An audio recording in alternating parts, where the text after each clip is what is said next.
Nodians, welcome to the brand new Geek Node podcast. I'm your host, Night Phoenix, and I'm joined this evening by Chantelle Alexander. Say hi, Shani. Hi, guys. I'm also joined by Grant Hinds. You guys will no doubt know who he is. He's been on the podcast before. Say, how's it, Grant? How's it, man? How's it going, guys? It's going well, going well. We'll be joined shortly by Frederick Robbie. You will know him from the website as, let me just see if I can get his name pronounced right, Gatsusama. I'll get him to pronounce it for us as soon as he gets online. But yeah, guys, we're here this evening to talk about becoming a YouTuber in South Africa. What to do to get into the realm of YouTubing in South Africa. So I'm going to hand it over to you guys. Tell us a little bit about how you guys got into YouTubing in South Africa. Grant, you feel free to take the lead here since you are the veteran. So to say. Okay. What do you want to know about it? Do you want to know a little bit of history, or? How did you get your start in YouTubing? What drew you into it? It's actually quite an interesting story. I was doing the TV work. I was kind of like thrown into the TV industry unexpectedly when I was in my early 20s.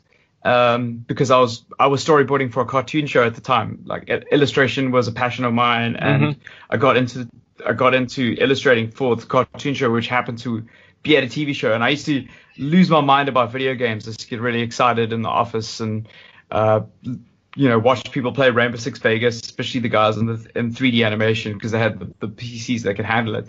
And one day they asked me to host an insert about video games because somebody had dropped them, and I just said yes.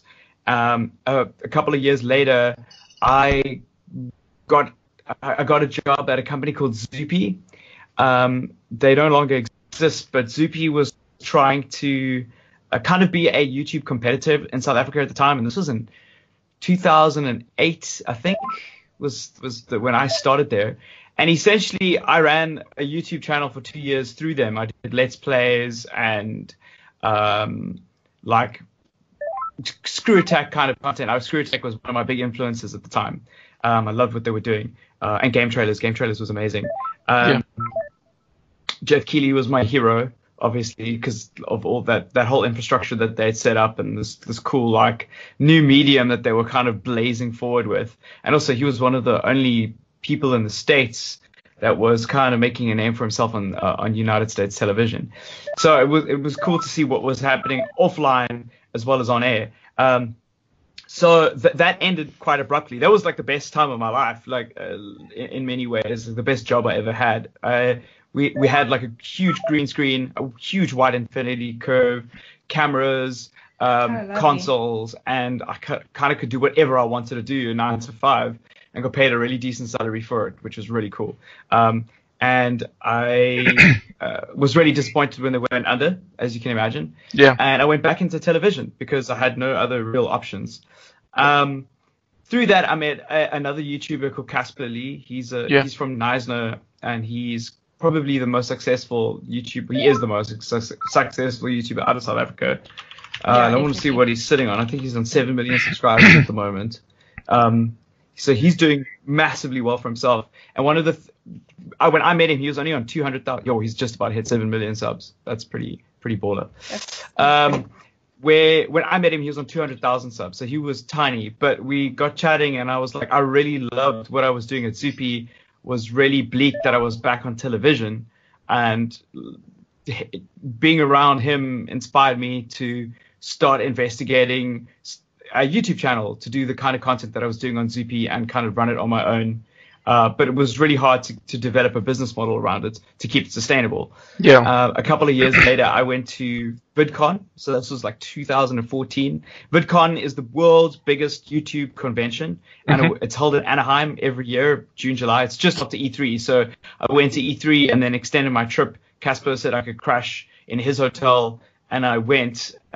South Africans who don't have money, so I just crashed with him. South Africans unite, eh? Oh yeah, no, and that's been the culture with him. It's been great. It's all the South Africans that he's very aware, and we always kind of like gravitate together, and he's very supportive of South Africans who are doing stuff. So that year was mad. I met Philip DeFranco twice, and obviously through a lot of Casper's friends, because a lot of them know him at that level. And it's just weird because you're just like sitting in a hotel room with all these huge YouTubers, and you're like, when we leave the hotel room, we've got to use back entrances and have security guards like shuffle us into like black SUVs because we've got to get out of there because we're just being swarmed. And I just thought, like, what is happening? These people are on the internet. Yeah. And I'm on television, and this is not happening at home. You'd expect that from TV. And I just came back, and I was just like, yo, we're doing something wrong here. Like, if this is what people are doing, it's mad. And then I think 2015, it could have been early. It could have been early 2014, but I think it was 2015. A huge penny drop for me. We did a signing for Casper at Cavendish Square. We had a week to prepare, and we just put a Facebook event out. We made it quite chilled, and about 1,000 people came after only knowing about the event for like 5 to 7 days, just to get like a photograph and a signature from him. And I don't know if you've ever been to Cavendish Square, but there's a center court and 3 floors, and all 3 floors were filled with people queuing up to meet him. And I had this epiphany just going, like, I've been in TV for like 8 years at that stage, and I don't know anybody in South Africa who could do that. But this person that's able to achieve that is not on television. They're online. They're on the internet, i.e. the internet is huge. Like, and you'd have this suspicion that, like, every time I put meetings, like pitches together in meetings at TV studios and to the SABC, you get this culture of the internet is just. I had a TV producer tell me that the internet is just a fad. During a pitch. Yeah, it's quite funny how sorry, Grant. It's really it's very funny how the internet has just grown into this powerhouse where everyone just wants to be on it. And it's not just YouTubing.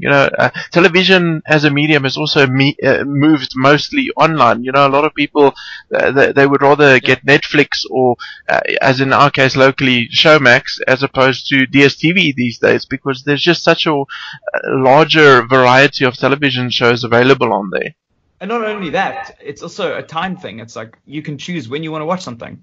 It's simple. Like, we're getting used to like digital services like Uber and Netflix and YouTube, where we kind of are creating our own schedules, choosing where we want to go, when we want to go. We're not having to be reliant on train services and their timetables, or SA broadcasters and their broadcast schedules. Stuff like Google Play is like 60 Rand a month. Yeah. And you have the entire world's pretty much archive of music, and you can download whatever. It's like, it's the dream. I showed my dad, and to him it's wild, because it's like my dad used to go to Look and Listen and sit. Well, I mean, we all did. But like, you could sit at the front desk with like 3 CDs and a hit, because you just want to listen to music and see if you want to buy something. Now you're just like, quick, I'm going to download it for the car and have the same experience as if I had bought the album. 60 Rand, half the price a month. Yeah, and you can buy individual songs now as well. Just buy an MP3. You don't have to buy an album. It's ridiculous. Yeah, but even the renting economy is crazy. Yeah. So that was like a huge penny drop for me. And about June last year, I left Expresso, which was my biggest TV show that I was on. I was on there for like 4 years. And I kind of just doubled down and said, cool, I'm doing this YouTube thing. And a few key things stood out to me. when doing it was, if I was going to do it and make a success of it, I had to do it full time. I had to dedicate myself to it. Yeah. So I had to work out a way to do that. And not be like, television is hectic. The schedules are manic. You are like a producer's beck and call. You have to travel a lot for certain shoots. You're up at 4 a.m. for a breakfast TV show. It's very demanding from you. Yeah. Whereas, and that really gets in the way of anything that you're producing on YouTube. Yeah, definitely. So I needed to free up as much of my time for YouTube as possible. I worked out that also I chatted. I was very fortunate to, on a couple of occasions, meet up with Allier and some of the sidemen, so Vicstar, KSI, and those guys, through Casper, fortunately, because they're all mates up there in London. And those were very interesting discussions of, you've got to upload as regularly as you can, and to the extent that I think Vic is uploading 3 videos a day, which is wild. And so I had to work out a schedule. Like, already now we're still stumbling a bit, but we're getting into a schedule of uploading a video a day at least. Yeah. So there's regular consistent content, high quality, high standard, and it has to be a better quality than what's happening abroad, because if those YouTubers see what we're doing here, it's got to be the best. And also South Africans, I want South African viewers. You're fighting with the best YouTubers in the world. You're not fighting with other broadcasters like you would on traditional broadcast. Yeah. On traditional broadcast, you're up against ETV if you're on SABC, and if you're SABC, you're up against MultiChoice. It's a very different culture. You're up against, if you're doing daily vlogs, you better be doing them as well as Casey was doing them, because and you're competing with him. And at the same time, you've got to probably, like right now where I'm at, like, you've got to push it. Like, what's the next thing? What's the next form of content that your viewership is going to be super proud to share? And South Africans will, like, something about 70% of my audience is South African. The majority is. And that shows that South Africans are keen to watch local stuff if it's made really well. Yes. Yeah, definitely. And a lot of passion is put into it. So yeah, those were like the 3 cornerstones of the channel, and building into it. So yeah, I just need to take a bit of a break over December and kind of realign those pillars, and then just like hit 2017 super hard. Shani, yeah, tell us about your start in YouTubing. How do you follow up something like that? Well, obviously, I've only been on YouTube for, next year April will be 2 years. So I'm a very baby channel. I'm still like stumbling around and finding my feet. But I mean, when people are like, yeah, but why did you start a YouTube channel? And my literal expression and the phrase that I use is, it's my corner on the internet. That is literally, if you go look at any of my videos, it's me online. It is my personality, it's my thoughts, it's my opinions, it's everything about me in a digital space.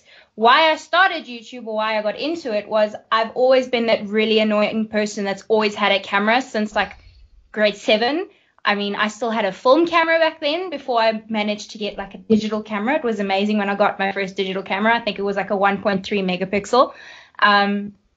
And I've always been that person to document things and make videos. And I used to play around with like over December time when you've got all your family and friends there and you take all those little family videos. I used to take those and put them into Windows Movie Maker and put them into like a montage of our holiday. And obviously I'm a huge fan of watching stuff on YouTube. I think I spend at least 3 hours a day watching stuff. And I kind of got to the point last year, April, where I was like, well, I'm already making content. I'm just not putting it online. So why not bridge the gap and start uploading? And yeah, it's been really, really difficult. Like I have a 9 to 5. I've got a full-time job and I absolutely love what I do. But I'm at that point now where, like Grant says, you always need to try and challenge yourself and push yourself, where I used to upload maybe once a week, sometimes twice a week. Sometimes if I had a lot of time over the weekend, I'd upload 3 times a week. So I want to get into a more consistent flow, but managing everything else that's going on, because I work in events. So then I'm in Cape Town for the whole week and I have no time to film anything, and then I'm off for 2 weeks because there's no events happening. So it's a different world, and it's really, really exciting. I mean, I don't have the list of people that Grant has met, but I mean, I've gotten to meet really, really awesome people here locally. That is just, you meet the most incredibly inspiring people just from uploading content online, which is really, really cool. It's like a sense of community almost.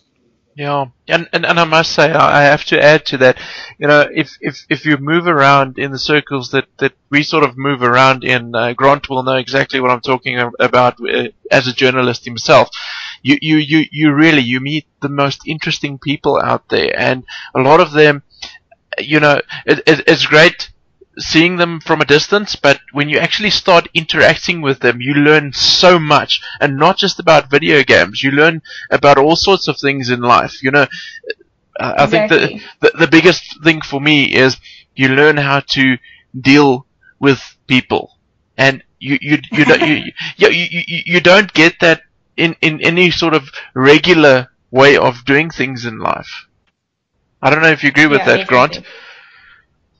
Yeah, you do, and it's very interesting. One of the best things that I ever did was I stopped calling myself a journalist for that particular reason, because you know, I found that when you are a journalist in those spaces, you have a certain responsibility and a certain expectation to transfer information from that source that you're meeting, that interesting source, back to people. And I used to take that role very seriously when I had it, and I realized that I wanted to create content around those people because I'm inherently interested in this stuff. I'm excited. When I first got that job on TV, I was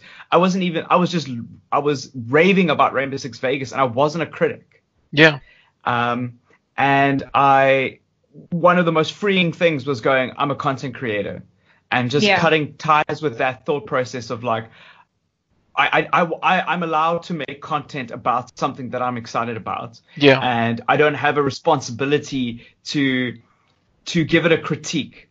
And I say this and another thing that's been bothering me lately is I think media has advanced in a very interesting way. I watched Fantastic Beasts and Where to Find Them the other night, and it was very interesting because a couple of film journalists that I'm friends with ridiculed the film to a large extent.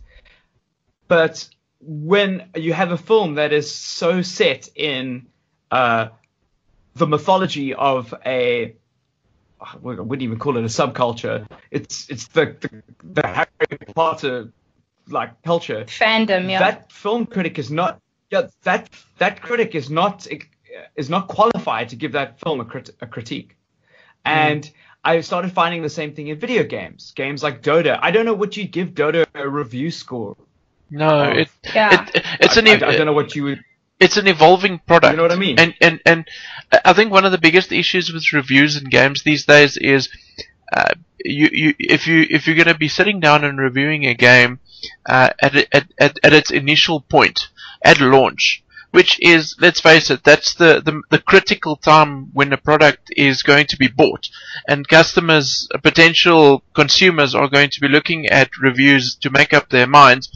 But it's not really fair because developers have sort of changed over the years, whereby they have a limited time to put a game out, and yes, sometimes games aren't 100% complete, or maybe during quality assurance testing they might have missed something, and that's why you get day one patches. So, as with Dota, and pretty much with any sort of game these days, as the game development continues, even post-launch, it's an evolving process. It's still being improved upon. It eventually gets to a point where it's more complete, and then you can say, all right, great, this is the final product. Let's talk about it now. I don't know. That's just my opinion on the matter. But even that, like, games and fandoms are so entrenched. And I think the way people are playing games now is very different. I think people are buying Call of Duty, and that's what they're playing for the year, whether it's good or not. Yeah. And I think that people are opting in to get a PC because they just want to play Dota, maybe dabble in some Counter-Strike, and they're not in the market to buy other AAA titles. Yeah. Maybe on occasion purchase something. And I'm not 100% sure if review scores are influencing those key, what I call like the center of that genre, like League of Legends, for instance.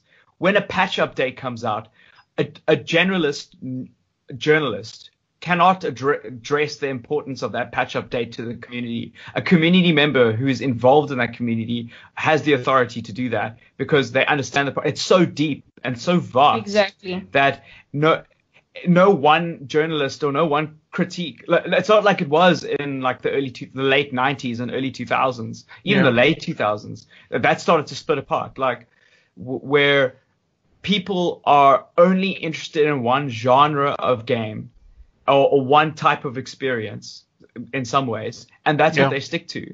And some games, for instance, Dota is like, how long has Dota 2 been around? It's what, like six years now or something? It's to its core, it's a game that only the community can really be vocal about or feel strongly about. If you're the way actively involved with that community, yes.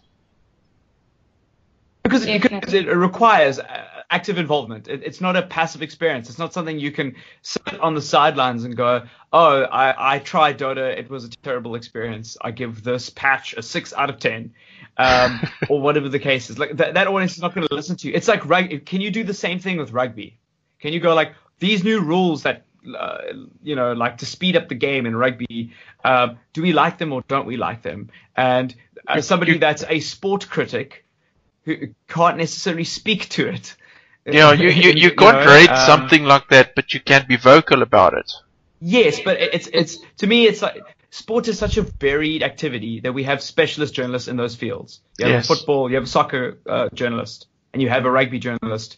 And games are going that way, where they're becoming platforms instead of platform experiences that require a lot of your time. Like that's what it boils down. If you're into JRPGs as an adult, you probably are only playing JRPGs.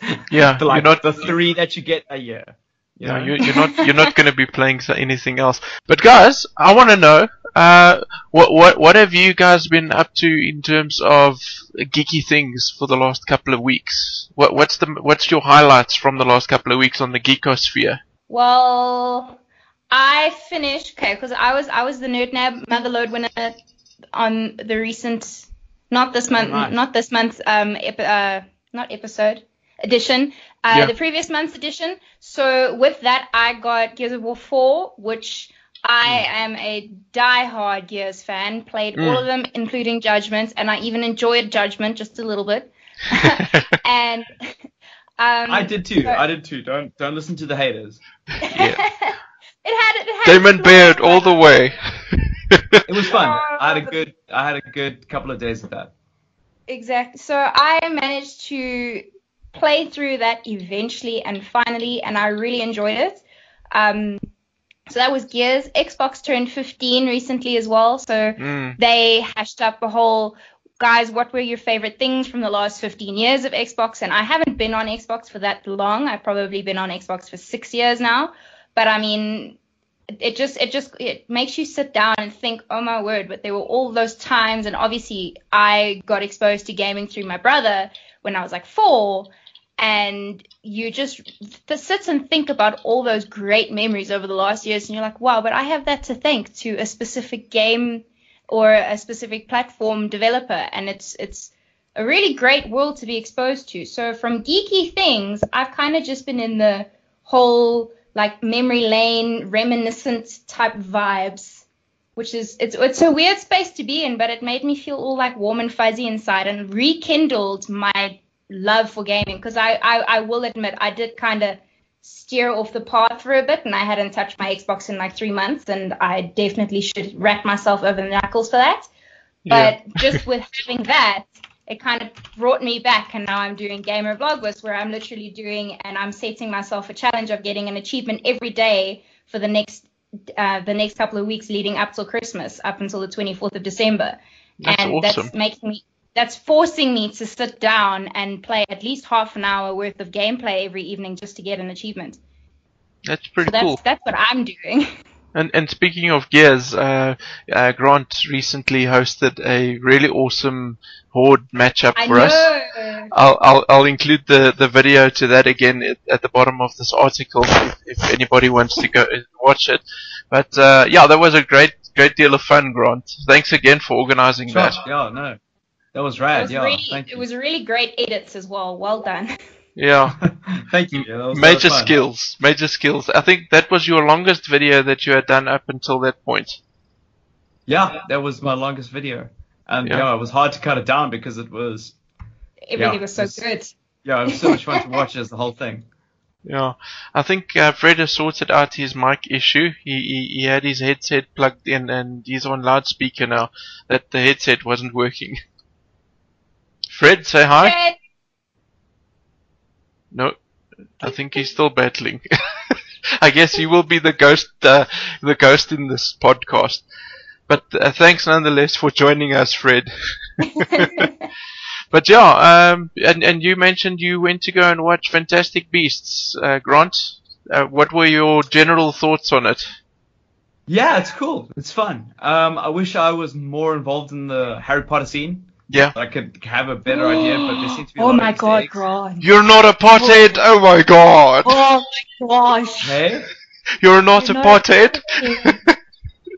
No, Liz is. She's really clued up. She's read the books a couple of times and watched all the movies, and I've tried. I want to get more and more into the lore of it, and I went to A Cursed Child in London. In London as well. That kind of, and I actually got to see J.K. Rowling speak. Oh wow! Which was really I'm cool. so jealous. I'm so jealous. Dude, it was so cool. Some of the cast and crew in the theater with us from the films, and it was wild. But that, having watched the play is fantastic. It just showed me what an excellent storyteller she is. Yes. And how it's very fleshed out. Yeah. And I see each of the bits of Harry Potter media, for a better word, for lack of a better word, are kind of like windows into this narrative, the story that she's telling. And it's so cool because they all have the same themes running through them, and I think that's kind of classic Tolkien in many ways. And we have like a Tolkien of this generation, and that's her. And we should be very proud to have her. Anyway, so that was cool. And then I played a bit of Call of Duty. I was very fortunate to get a SCUF controller this weekend. Ooh, so fancy. Les got me one for Christmas, early Christmas present. And Grant, is it pink? It is bright pink. Oh, I'm yes. so happy. Yeah, so I'm stoked about it. And my Call of Duty's improved dramatically. It's such a great controller because you can trail shots and stuff without leaving, like, while jumping. So the verticality in Infinite Warfare is so much easier because you are in control of that with with the back paddles as opposed to paddles. Yeah. You don't ever have to let go. You go to the X button. No, definitely. That's why the scuffs have changed. Like, I don't want to say changed the face of competitive. I mean, you can always play claw, but definitely the introduction of the scuffs with having that ability to have them programmable and to make them mold the way you play. It's just mind-numbing. It reminds me a lot of the Xbox One Elite controller. I had the pleasure of trying it out recently. Xbox South Africa sent us one to play around with, and I just can't believe the amount of precision and accuracy that they've built into that little controller. It was just a dream to work with. It's crazy, hey? It's unexpected. You've got to try these things for a little while before you see the value in them. Yes. Definitely. So yeah. Anyway, so I played a bit of Call of Duty. I did my live stream on Friday. So yeah. Interesting. That was an interesting story. So I did a big live stream on Friday using LTE, and everything went wrong. So the power went out at one stage. My LTE just bugged out. I was going to do Infinite Warfare the whole stream, and I deleted Infinite Warfare by accident. Oh my god. Oh god. So guys, just before going live, if you're listening, this is all the things that you need to avoid when being a YouTuber. Yeah, it was, but I think it was successful. We had like 1,000 people watch, which I think was pretty good, and the majority of them were South African again, which shouts to me that like South Africans are watching YouTube, and also school is out. Yeah, that's also true. That's you'll be surprised. Live streams during exam times, guys. That's that. Procrastination is the name of the game. Yeah. So that's the jam. But I think I'm in the process of probably getting wireless fiber. And hopefully it'll be here this week. But and then if I do, then I can forget about LTE, getting myself off of the grid, going wireless fiber, and being able to live stream more regularly, because I think the live stream exercise worked out pretty well. Yeah, so that was it. We were actually planning on live streaming this, but schedule conflicts and everything made that impossible. But we definitely want to look at something. All your South African YouTubers. Yeah. Because all your South African YouTubers are just so busy creating such great content that we can't all fit into 1 hour slot with everyone. You should try and get people to collab. It's so hard. Yeah. But it's because of schedule conflicts that Brenton wasn't able to host this evening. But he did ask me to send you guys his love. He will definitely organize something again with you guys in the future. Yeah. But So let's dive straight into the meat of this evening, and we'll talk about a little bit about the more technical side of YouTubing. Tell us a little bit about the equipment that you guys use and what you would recommend for aspiring YouTubers. Well, Johnny, what are you using? Yeah, so I want to jump in here and say straight off the bat that as much as, Grant, to your point that you need to start creating quality content, it's okay to film off of your iPhone if that's all that you have. Like, if you're thinking of starting a YouTube channel, it's okay to film on your iPhone. It is okay to film on, if you've got a Logitech webcam, it's okay for you to start with that. As much as everyone wants to aspire to create the amazing content, Syndicate vlogs on his iPhone. And yes, he comments on it all the time saying, yes, it's my potato iPhone, but you don't have to have the best of the best. The best of the best is nice. And we're all striving to get there. I mean, I'm fortunate enough that I studied photography as one of my modules during graphic design. So I happen to have a DSLR when I started my channel. But that's the main, you don't have to have the most amazing gaming rig and your face cam setup and your green screen and your studio lighting to be able to start a YouTube channel. That's not the case at all, specifically in South Africa, because so many people that I've spoken to, not even out of my friends, but just people that it happens to get brought up in conversation about, oh, you have a YouTube channel. But I've always thought of doing that. I just don't know where to start. I don't have the right equipment. If you have a smartphone, use it. I've seen people walking around at Rage with selfie sticks and just sort of, just filming themselves and talking to people and just experiencing everything. So, yeah, I agree with you. So a standard little smartphone will definitely do the trick. Grant, your side? I believe in that as well. I think that if you are interested in making stuff, there's always a way to do it, and there's always ways to scale. Yes, exactly. There should never, ever be something that stands in your way. For instance, all the consoles. If you've got a modern console, this is kind of a barrier to entry, but you need to have an Xbox One or PS4. So those are two very expensive devices. But you can record on those devices for free, like with the share button, and you can create certain kinds of content using those clips by copying them onto a flash drive, dropping them into an editor on your computer, and use free editors. If you've got a PC, there's Windows Movie Maker. If you've got a Mac, you get iMovie. Yeah. And then if you're recording video game stuff, if you don't have a gigabyte NVIDIA card, which will have Shadowplay, which is like a free to use software that comes with your card, it's nice because it works with the hardware, which is really cool. But you get OBS, which is free. Completely free to capture. Windows 10 also now has built-in video recording. Yeah. So there's just so many available. Yeah, so there's no excuse. It's just a barrier. The barrier to entry then is learning.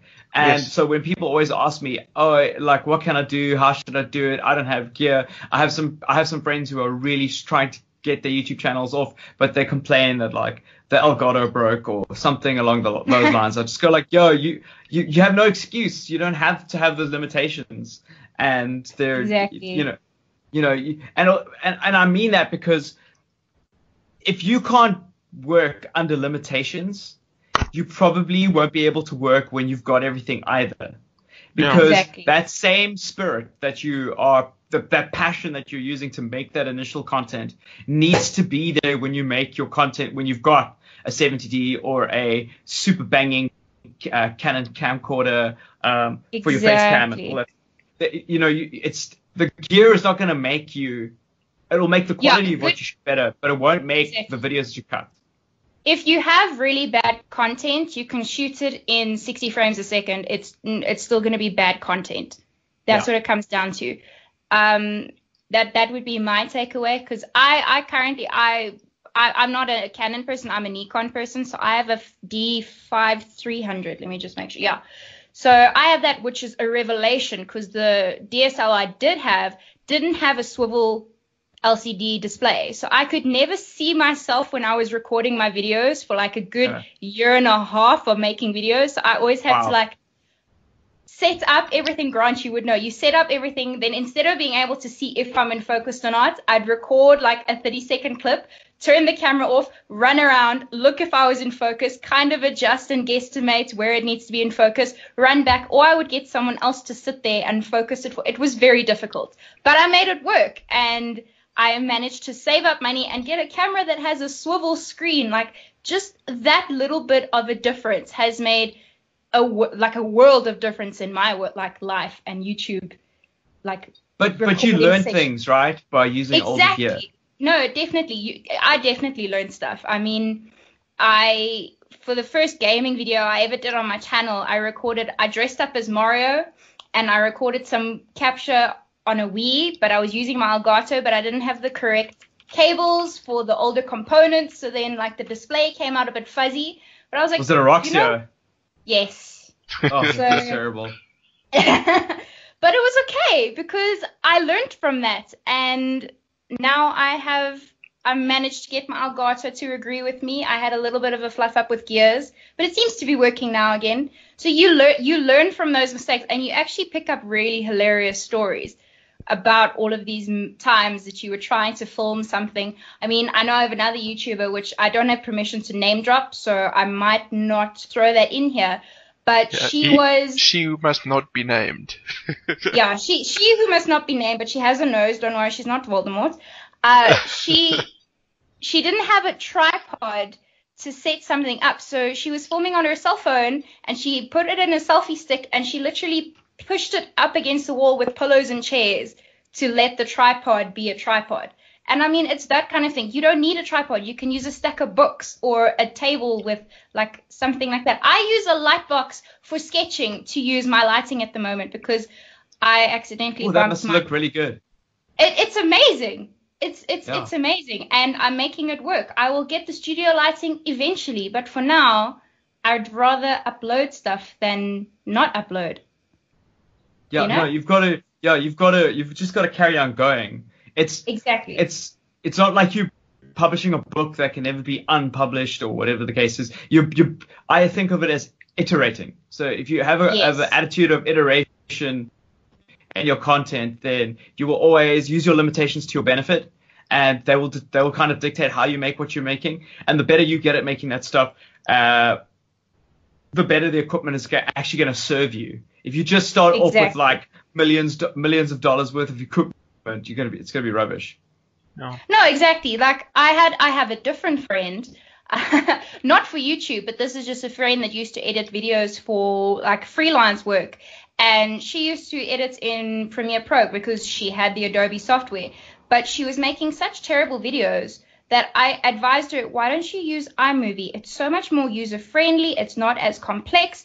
And her like video edits standard and quality went up so much higher just because it was a more standardized program that she had a chance to learn and then feel more comfortable in than Premiere Pro. Because I taught myself Premiere Pro, and it is quite the monster to attack if you have no background in Adobe programs. So it comes down to working with what's on your level and doing the best with what you have, because better will come as you progress. And don't be ashamed to ask for advice, I think. Exactly. Asking questions is the biggest thing. Yeah.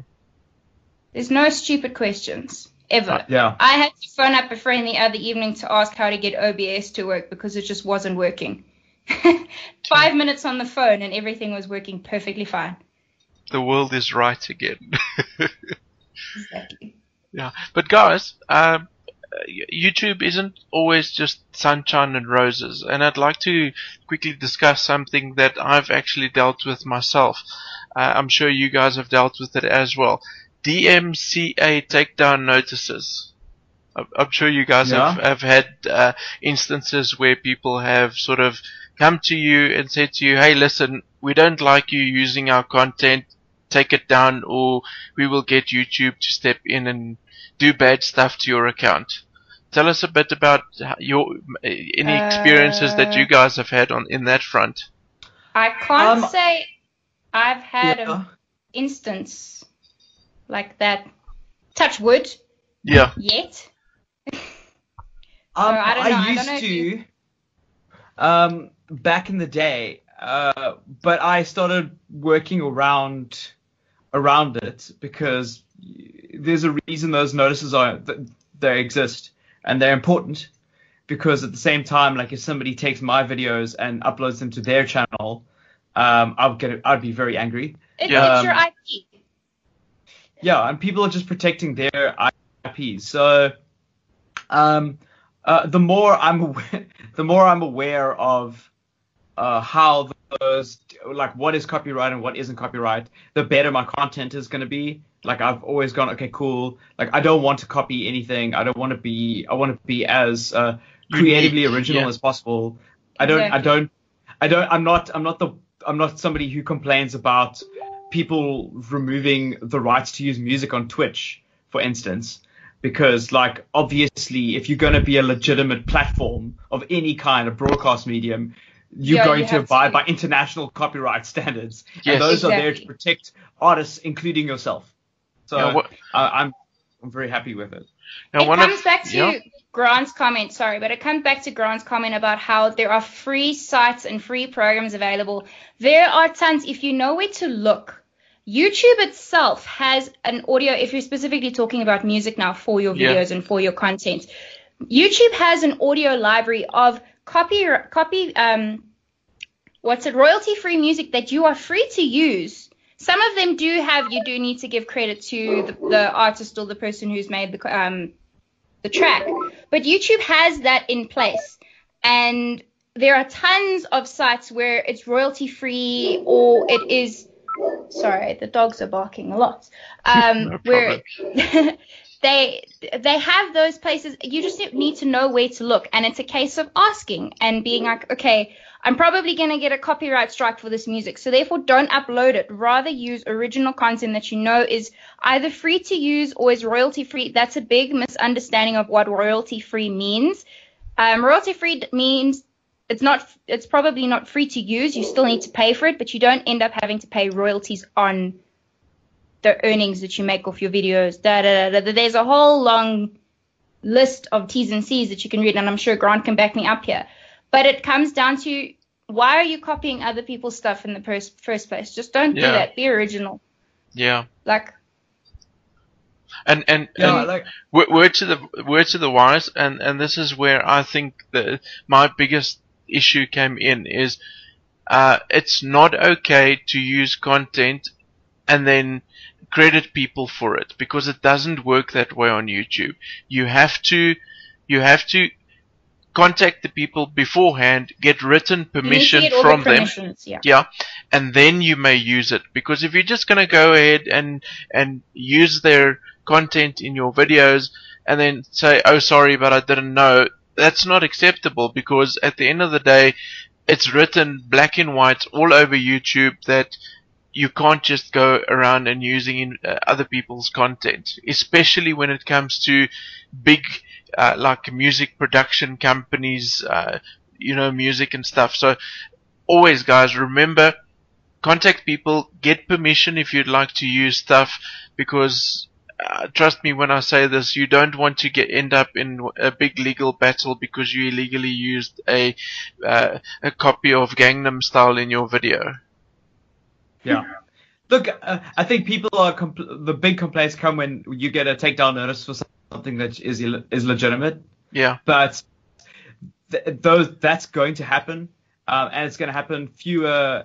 The more that the mediums that we're used, like Twitch and YouTube, the more they mature, the less it's going to happen. But it is a necessary that you can't demonize the entire platform forever if it's happening. I mean, YouTube's got its problems, but it's also, I think its benefits far outweigh its problems at this point. And Definitely. I think it's going to the problems are going to get less and less as it's time there to protect progresses. you. Yeah. Yes, and they want creators making cool content on the platform. That's what it's for. And they make money from you making cool content. So, they want that to happen. Then you get someone like what's his name, Jim Sterling, who he made a video once and he used, I think, 3 or 4 different copyright material, and he made the people fight about royalties and DMCA. It was actually quite funny. I'll include a link to that video in the description. So, there are certain ways to circumvent issues like that, but we wouldn't advise it.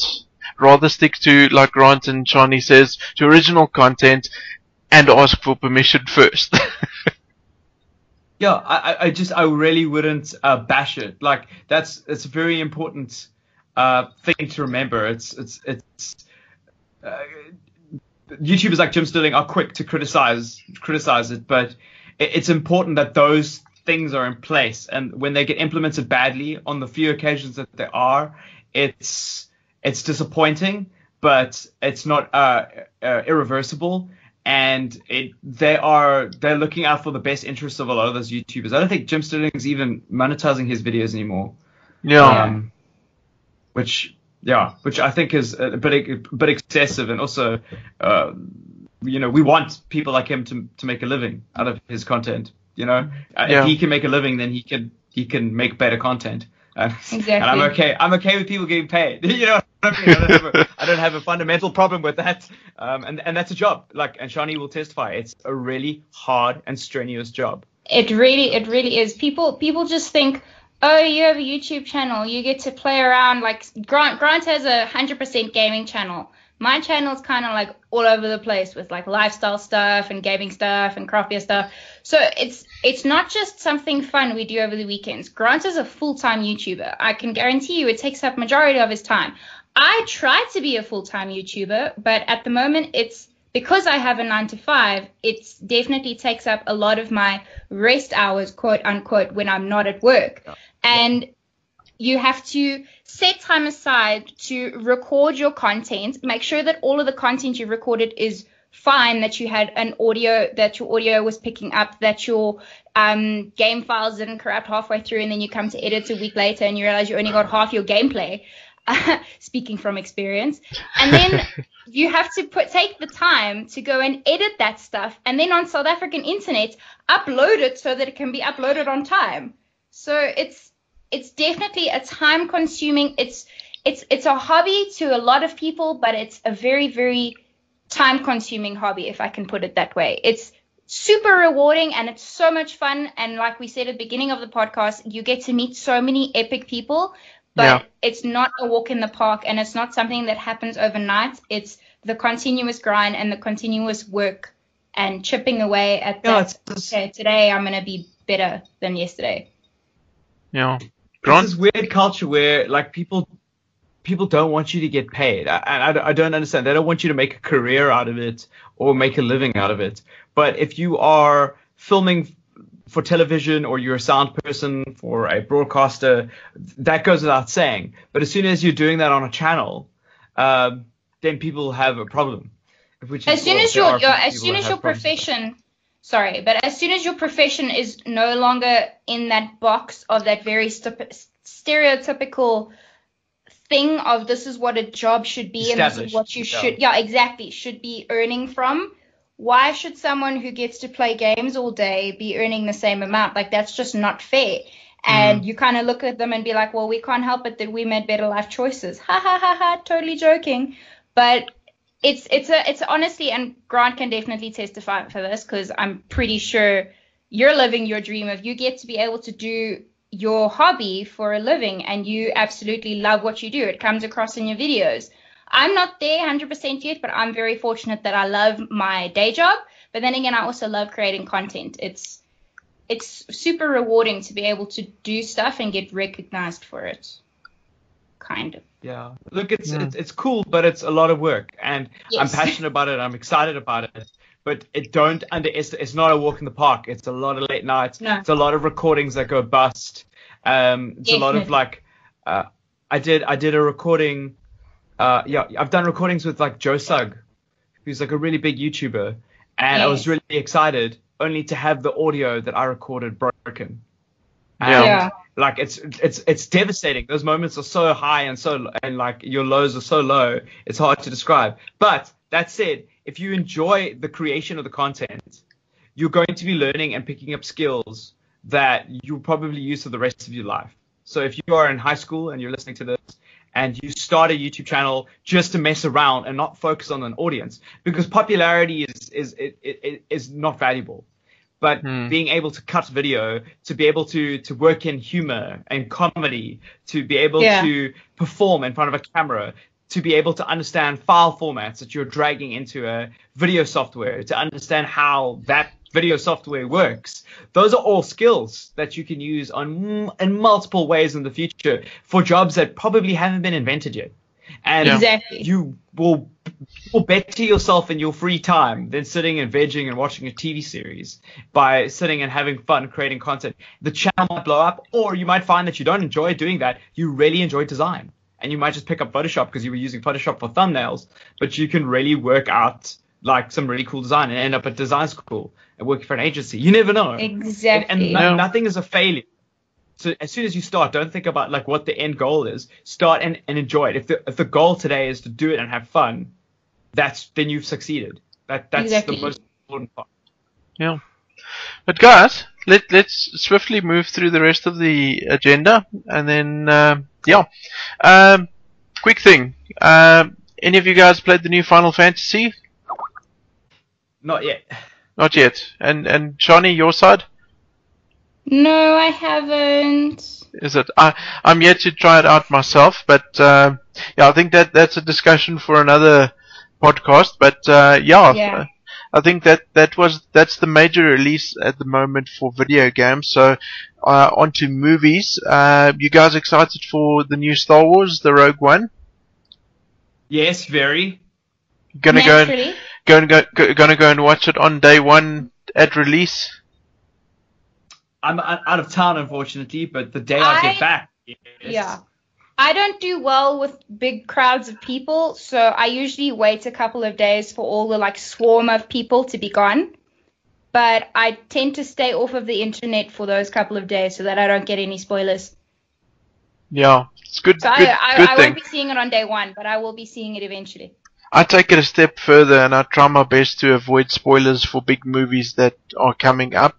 Like, the only time that I actually really watch trailers is pretty much when I go to the movies and they pop up before the movie comes up, the main feature. Yeah. So, and sometimes I'm a bit upset about it because I try to sort of keep my virginity for that movie. Because Oh no, I'm all about the trailer hype. is all it? about it. Yep. Yeah, it's kind of the same for me with Assassin's Creed as well, which is coming in December as well. I'm so worried about that game, that movie. Why? Because let me explain my theory here. I am probably one of the biggest fans of the Assassin's Creed series. I loved the games. The graphic novels were beautiful. The the encyclopedia that they made is absolutely amazing. I'm fortunate enough to have a copy. I've got it shipped in from the UB shop something from Canada. Yeah. But I very, very like, it's very touch and go for me with movies that are based on games. Yeah. I've been let down so many times in the past, and the trailer for Assassin's Creed gave me goosebumps. Yeah. It gave me goosebumps the second time around. It gave me goosebumps the third time I watched it, which is very rare for me and movie trailers. Like, usually I get the goosebumps moment once. But I'm very, very concerned that they put all of the really cool parts in the trailer and that the movie ends up being mediocre. Yeah, that's one of the biggest problems with trailers. But might I add to that, I think one of the biggest pros of the Assassin's Creed movie is the fact that they've announced since the get-go that it's not a retelling of what happened in the games. It actually it slots into the main story, and I think that's how you're supposed to make a video game adaptation. Don't go and try and tell what a game has already told. Rather, take the story and include it in the overarching, story, because then you're going to have a die-hard fan going in there to see an expansion of the universe that they've already come to know and love. Great, you're going to probably have a couple of people that has never ever heard of Assassin's Creed before, and that might actually inspire them to go out and buy a PlayStation 4 or buy an Xbox and go and pick up the games and see what this is all about. So it's kind of a marketing tool in a way. So it's very smart, and I'm super excited. Don't get me wrong. That'll be one of the movies where I make the exception and I go watch on day one. I will deal with the people, but that it's going to be an interesting one, I think. Yeah, I think the majority of video game adaptations, they start out as a humble sort of fan service, and then they end up just being it just kind of falls flat. A typical example of that was the Warcraft movie. You know, the entire movie was just one big fan service. You know, if you've played games such as World of Warcraft, then you will really appreciate the iconic hippogriff swoop into Stormwind kind of scenes, and you will appreciate the subtle nods to, you know, the various laws that's mentioned throughout the story. But ultimately, the movie didn't have any sort of real substance. Yeah, I don't know. Yeah, and it's a tough area. Yeah, looks like Fred has actually sorted out his mic. I see him flickering over there. How's it, Fred? I'm good, thanks. And you guys? Not bad. Oh my God, Fred! Hello. Hello. Well, welcome finally after listening in for the last hour. Yeah, thank you. Yeah. So quickly, before we sign off, guys, what are your thoughts on the PlayStation 4 Pro? Have you guys had the opportunity to check it out yet? I haven't, but I'm excited. I have to agree with Grant. I haven't, but I'm excited to see, because it's their mid-cycle, so it's their mid-cycle release. So I'm excited to see. It's kind of like the Xbox One S. So I'm excited to see what these halfway next gen, quote unquote, consoles are going to be able to accomplish and do. And this is a pretty loaded question, but what do you guys think? Who do you think is going to win this next step in the console race? Is it going to be the PS4 Pro, or is it going to be the Scorpio? You can't ask that question. Grant's channel is sponsored by PlayStation. That is true. Look, I think it's exciting because I think all consoles are gonna. I think both of them are gonna be successful. At least I hope they both are. Yes. And I don't really want like a war to break out over which console's better. I think it's good. It's good for the economy of gaming, the economics of gaming, to see both consoles grow, and the variety of games that we're gonna get that are more graphically powered. And give us more like experiences like VR and HoloLens. So like that's cool. Like I think we're entering what I think a 0.5 era of this stuff. Going, okay, let's see where this takes. This might be the last console series, that we get, or maybe we'll get modular consoles next. Like we never know, but it's exciting to see where it's gonna be. I'm actually quite keen to see that. Yeah. Sorry, go ahead, Shani. I definitely feel that the whole Xbox versus PlayStation war and feud, and I'm probably going to be like crucified in the comments for this, but I definitely think that it's like subdued itself a little bit because people accept that, yeah, sure, PC Master Race, because the graphics of a PC are always going to be naturally, not always, we can't say that because you never know what next gen is going to be capable of, but from a console perspective, I mean, I know I was always diehard Xbox. It was drilled into me that, listen, we are, being with my brother is an Xbox MVP. I was told, you bleed green or like we can't be friends anymore. You're my sister and I love you, but. And I definitely feel that as much as I was a diehard Xbox person, I want to get the PlayStation so that I can get those exclusive titles. And I definitely feel that I'm not the only person that, sure, not all of us have the capacity and the privilege to be able to get both consoles because they are very pricey pieces of machinery. But I definitely feel that the thinking has moved over into, you're an Xbox player. I'm okay with you being an Xbox player and me being a PlayStation person. They both have their pros and their cons. And for me to say this as a... But for me to say this as an Xbox diehard, as I will gladly have a PlayStation 4, then I definitely think that's a comment on what's happened within the console realm. I'm currently promoting for Sterkiniko on the PlayStation 4 Slim side, and one of the most common questions that I'm asked by prospective customers is, which console do I think is best? And barring that people might think that I'm going to be biased because I'm wearing a PlayStation 4 shirt, I generally tell them that you can't really compare the two. Yes, the PlayStation 4 is technically a little bit more powerful than the Xbox One, but ultimately for me, I can't really compare them because, like you say, one of the most attractive things for all consoles, and I'm talking previous generation as well, is each of them has their attractive qualities for me. The exclusives being one, controllers being another. I personally love the PlayStation 4 controller. And then again on the other side, I really like the Xbox One's backwards compatibility, so it's really difficult to compare them because each and every one of the consoles out there at the moment is just, it has their attractive qualities, Fred, Exactly. what is your opinion on this whole debate? Yeah, I actually agree with you guys because myself, I had a PlayStation 3 and I actually got an Xbox 360 just to play Gears of War 2.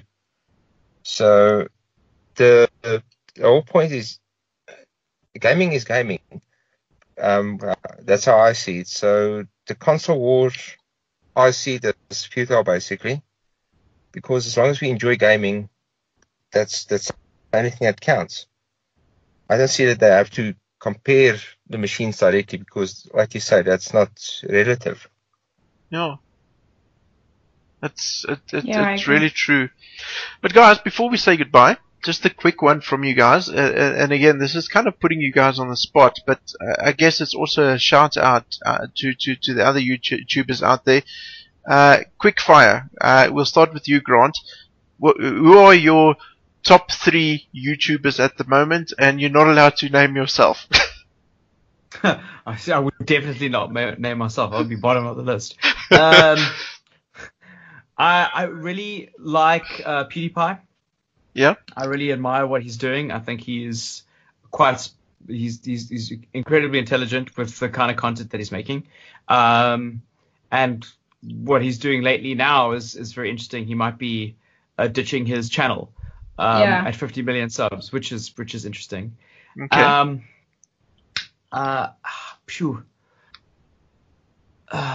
There's a guy. I know this sounds really weird. There's a guy called Brave Wilderness. He's like it's a bit cheesy, but it's really well produced, like animal documentary type stuff. And he's a bit nerdy like me, and talks about like insects and snakes and stuff, and goes hunting for them. And he's a biologist, so it's all legit and cool. So I really like him. And I watch a lot of Philip DeFranco as well. So my tastes all over the show. So you generally have to ask me what I'm in the mood for, what kind of content in each genre I'm interested in. But those would probably be my top 3. Okay, Shani? Okay, so Grant stole my number 1 as well, which is obviously the king of YouTube. PewDiePie, yeah. So for if I have to exclude him, because like I said, he is the king of YouTube, and don't exclude him. It's your stuff. Interesting. No. I have 3 other ones that I've come up with, which I'm the same with. It depends on the kind of mood and stuff that I'm in. But I definitely have to say that 3 YouTubers that I admire equally would be Casey Neistat. Although he has stopped doing the daily vlog, he absolutely reinvented what it meant to do in a daily vlog. Like, he took the I don't want to say he took the standard and he blew it out of the water, but he opened a completely new outlook, like an onlook and a perspective on daily vlogging, whereas it's not the typical, okay, I'm going to take my little handheld point and shoots, I'm going to walk around. He made it a film project, which is obviously, if you dive deeper into Casey's background story, I mean, that's who he is. He doesn't like to call himself a filmmaker, but he's a content creator. And definitely what he's doing, and I mean, he's just recently sold his company to CNN, which is massive, but he's a big inspiration for me, and just how he approaches everything. The second YouTuber that I have to take my hats off to, and I did mention him earlier in the podcast, is Syndicate, who's also a daily vlogger. He used to be a gaming YouTuber and all of that other awesome stuff. Yeah, he's but cool. Tom. Yeah, exactly, Tom. I came across his channel through his daily vlogs, not through his gaming stuff, not through his Twitch, not through anything about that. I started watching his daily vlogs and I fell in love with them. Just the whole aspect of how he says, life's too short, make the most of it. That really resonates with me. And just the way that, like I said, he films on his iPhone, and then today he's in Canada, tomorrow he's in Vegas, then he's going to some festival out in the desert, and then he's just chilling at home with his bearded dragon. Like, you can't make stuff like that up. And he's got probably one of the best pop vinyl collections in the world. It's amazing. So he's also really cool to watch out for, like, just amazing content that just proves you don't need the best of the best equipment to make a video. I mean, he edits on his phone. He edits through the YouTube, which is very cool. I mean, yeah, sure, he does have a drone which he imports footage from every now and then. He uses GoPro stuff every now and then, but his main form of filming stuff is his iPhone.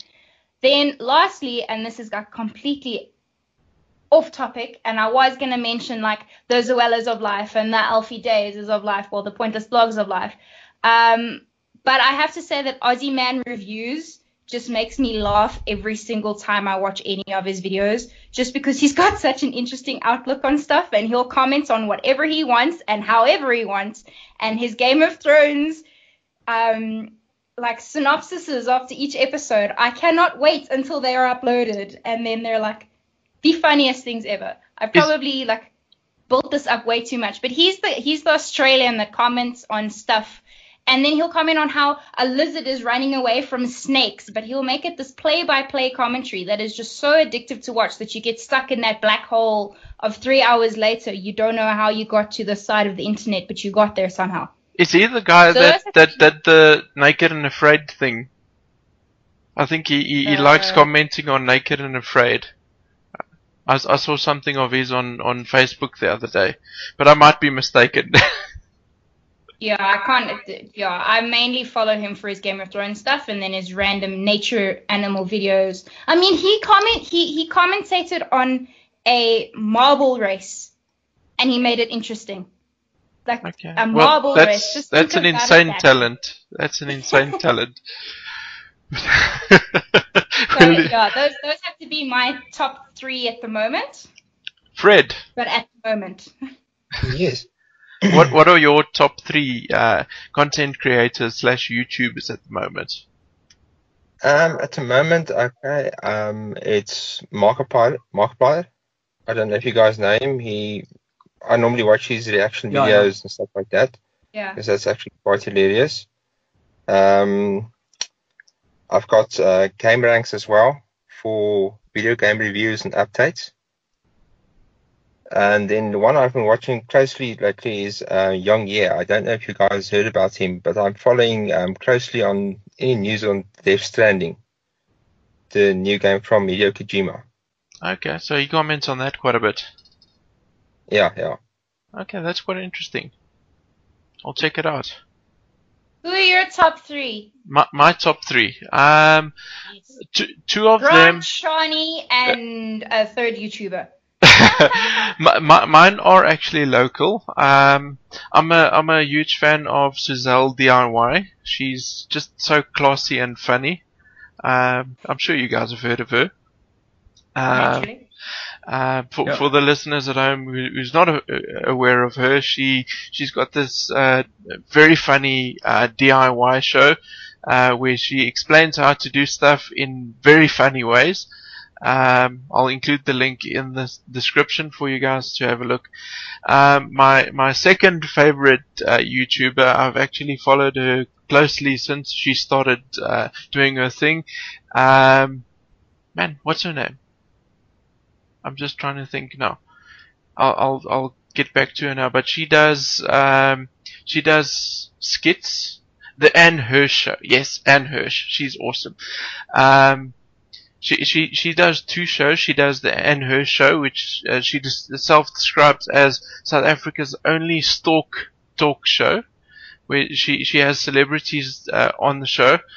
Frankly, I'm quite surprised that you haven't been on there, Grant. She would have fawned over you.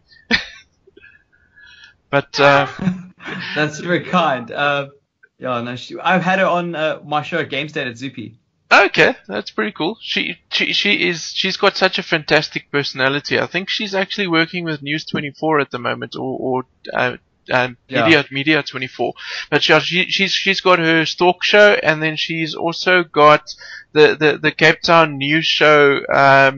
Can't remember its name right now. I haven't watched it in a while, but she comments about everything that's going on in Cape Town in very funny and vulgar fashion.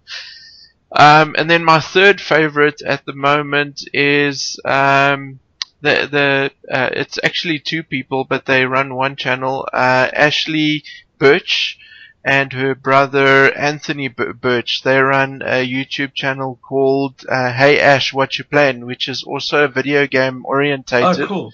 It's absolutely brilliant. Every week they talk about a different video game that they're playing, and it just ends up you just end up laughing yourself into a coma. It's brilliant. And yeah, that's cool. my top Definitely 3. check them out. Yeah. But guys, just one more thing before we go. If you could sum up just one piece of advice for the prospective YouTubers out there in one sentence, what would it be? Go ahead, Grant. I would just say carry on making stuff and don't worry about what people think. Just make stuff that you're excited about making, and don't worry about views, comments, and interaction. Just worry about making cool stuff. That stuff will happen when you are passionate about what you're making. Shani? That's actually quite poetic how mine follows up on Grant's in that saying, just be yourself. As much as you can airbrush and retouch online, it all comes down to be yourself and be honest to who you are and the content that you want to make, not the content that's going to get you views. Like, it doesn't help that you're getting like 10,000 views for a video, but you're hating what you're doing.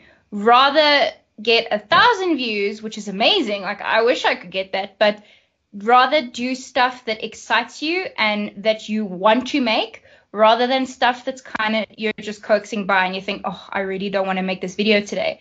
Be yourself and stay true to yourself. And yeah, just like Grant said, like I said, it's very poetic on how both points follow up on one another, but just carry on doing what you're doing and don't be scared to be yourself in the big pool of the internet. Yeah. Because everyone's unique. Yeah. Fred, anything Yes. to add from your side? No. I can't actually join the discussion on this one because it's I don't actually have a channel like you guys do, so I'm still small. But it's very good advice, and I'll definitely be following it. Is it okay, guys? This is your 2 minutes. Punch your channels. Tell our readers about where to go, and yeah, go for it. Go, Shani. Cool. So you can find me on all the places of the internet at @Shani_ZA. The YouTube channel is spelled the exact same way. I am pretty much what you hear is what you get, because I can't say what you see is what you get. But yeah, it's random. There's gaming, there's vlogs, there's tattoo adventures, there's animal things. There's so many of all of the awesomenesses. And yeah, come watch me make a fool of myself on the internet. It's a lot of fun. Grant? Yeah, I do. You can go check out my channel. It's youtube.com/Grant Hinds.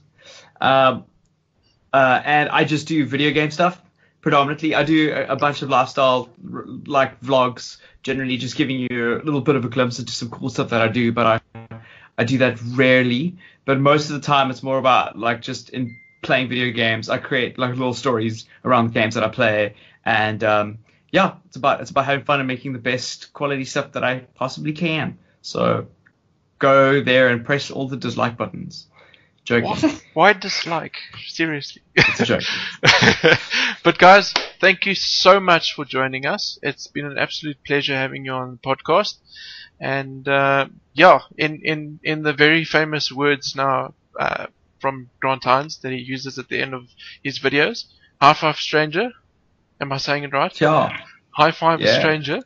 And yeah, thank you so much, guys. Looking forward to having you on again in Cool. the future. Thanks for having us.